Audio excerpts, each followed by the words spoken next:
ஒரு மகிழ்ச்சியான செய்தி. இதயம் நல்லெண்ணெயின் விலை லிட்டருக்கு ரூபாய் 105 குறைஞ்சிருக்கு.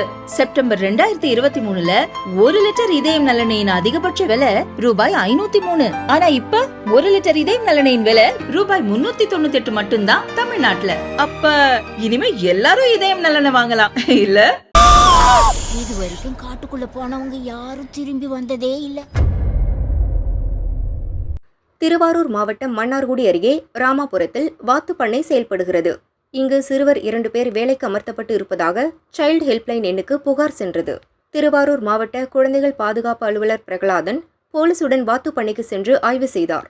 வாத்து பண்ணை ஆந்திராவின் சித்தூரைச் சேர்ந்த விஜயகுமார் என்பவருக்கு சொந்தமானது. இதில் 13 மற்றும் 9 வயது சிறுவர்கள் 2 பேர் கொத்தடிமைகளாக வேலை செய்து வந்தது கண்டுபிடிக்கப்பட்டது. சிறுவர்கள் இருவரும் திருவண்ணாமலையைச் சேர்ந்த மணி என்பவரின் மகன்கள். வாத்துப்பண்ணை உரிமையாளரிடம் மணி 80,000 ரூபாயை பெற்றுக்கொண்டு மகன்கள் இருவரையும் கொத்தடிமையாக விட்டு சென்றது விசாரணையில் தெரிந்தது. பண்ணை ஓனர் விஜயகுமார் மீது கொத்தடிமை தடை சட்டப்பிரிவின் கீழ் வழக்கு பதிவு செய்யப்பட்டு அவர் கைது செய்யப்பட்டார். பெற்ற மகன்களையே கொத்தடிமையாக அனுப்பிய தந்தை மணி மீதும் வழக்கு பதியப்பட்டு நடவடிக்கை எடுக்கப்படும் என போலீசார் கூறினர். 2 சிறுவர்களும் மீட்கப்பட்டு திருவாரூர் மாவட்ட குழந்தைகள் காப்பகத்தில் தங்க வைக்கப்பட்டுள்ளனர்.